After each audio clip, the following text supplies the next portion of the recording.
Hey everybody, it's your old pal Chuck, and I'm back with another review. And today we're taking a look at from the Transformers Studio Series. This is Studio Series number 29, Sideswipe. Sideswipe is here in its version from the movie Dark of the Moon, which if I'm not mistaken was a blink if you miss it appearance, but it's a Chevrolet Camaro. The difference being, in this case, it is a convertible. Now, usually from my experience when doing convertible Transformers, a lot of times toy companies, toy makers, end up missing that extra plastic. And I'll be honest right now that I do end up feeling that way here about Sideswipe. It is a bit of a parts former, as you can see from the seams here on the side of the car. That's the swords that do detach. And then underneath, the exhaust for the car are actually blasters.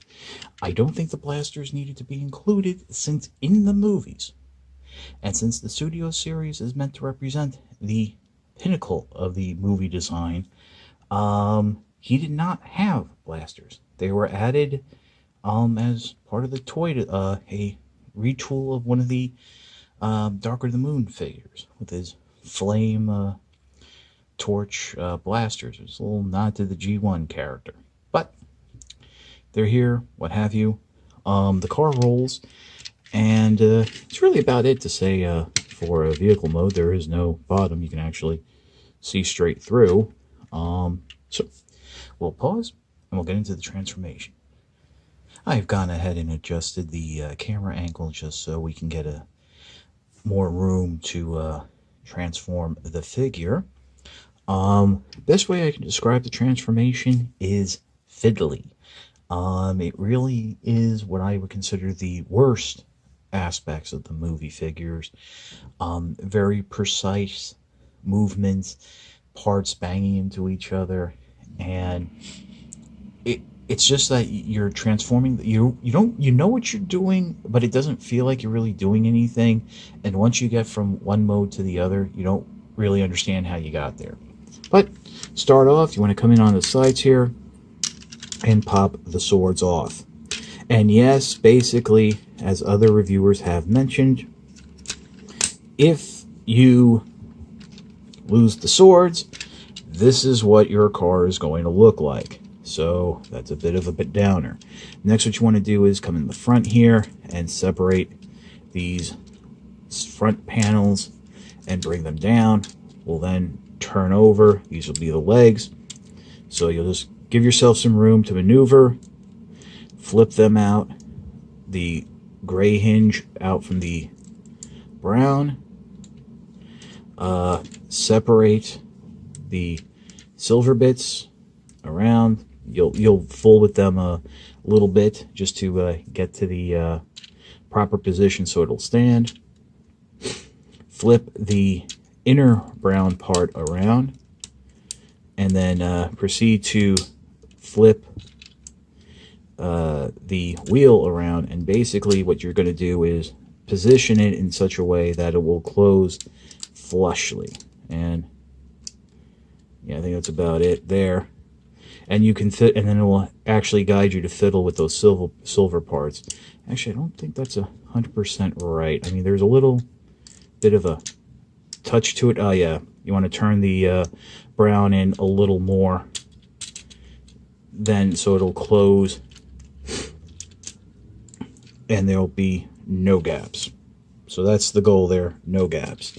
And then, you know, position the silver bits how you see fit, so the figure will stand, but we're not standing it yet. Make sure everything's straight, just like that. Come around to the top here, and what you'll do is you'll just swing the arms down, just like so, on their ball joints. Come up to the back here, and you'll separate these, what'll be the rear tail lights, down and away from the will be the bumper, I guess you could say it is.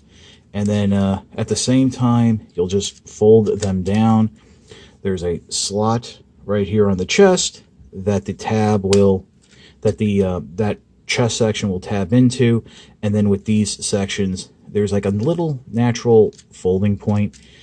Again, you have to fiddle with them a little to get them in. There's no clip or anything, you'll just feel it. Next, what you can do is pull away on this back section, so down like so. Basically, when going back to car mode, these little sections, you want to get them down and locked in as soon as you can, because they do tend to get in the way. But you'll just bring those around and flip them up when going back into robot mode. And if your fingers haven't already, push that gate down. So rotate these around, bring this down across the back, then you flip that up a little, rotate that section around. Probably should do that first. And then there's a slot here, tab there. By the way, when I'm saying slots and tabs, outside of that chest section, this is all clear plastic. So, yeah. And then bring the arms up. You can bring the arms up a little sooner if you so desire. And then what's nice is using the guns, you can use them to flip out the hands, then detach them. So just like so. And for lack of a better word, here we are in robot mode. So we'll pause and I'll show off the gimmicks and what have you when we come back. Okay, so I've gone ahead and put the swords on the hands. Basically, the tabs that the guns tab into, there's little tabs on the swords that they will tab into. Not 100% sure how they're supposed to go, but I have them with the tabs from car mode facing up. And nice to see that those aren't translucent plastic. And then on this hand, I have him holding the gun. Now, the instructions don't show this, but if you're holding the gun, you cannot hold the gun and the sword at the same time. It doesn't work. I've seen photos where they do it. I don't know how. Maybe if you half the peg in, but then it doesn't sit right. Anyway, there's no storage for the swords. Well, I did find that there is a tab, a long tab here on the swords that I think goes into these slots in vehicle mode that you can use when in robot mode. So all in all, it's a nice figure, nice-ish, I should say. The transformation really takes a little out of it for me, and I was excited for this figure. But let me give you a little quick turnaround. There is a bit of a backpack. The guns can store in a gray section, gunmetal gray section underneath that back hood. Some people have complained about them not staying in. Once you get them lined up properly, they do stay in quite nicely. And what's nice is these panels are on ball joints, so you can actually move them out of the way, so you can have a little more room to maneuver. But you got the digigraded legs, the pistons, and all that stuff going on. So, yep, we'll just pause, and I'll be back with my final thoughts.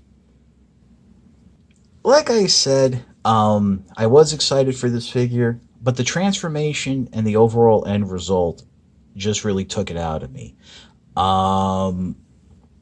The transformation, as you saw, can be a bit fiddly, especially going back into car mode, having to get the pegs and panels to line up. And as I mentioned, a lot of the pegs and the panels are all clear plastic.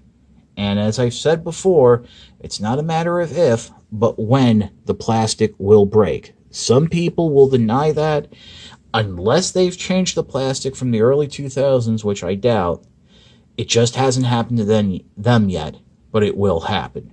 So handle this figure with some care during the transformation, and you should be fine. I got this figure off of Amazon. It's still available. It's actually going for a little bit under $20. So I think with tax, since Amazon charges tax, it'll come out to $20, which is retail. So you can pick it up there. You might still be able to find it in stores, although I think that the more recent wave has taken up more of the shelf space. Whatever, if you're a fan of the character, a fan of Camaros, a fan of convertibles, it might be worthwhile to you to pick it up. This is your old pal Chuck for Sideswipe. We will see you next time.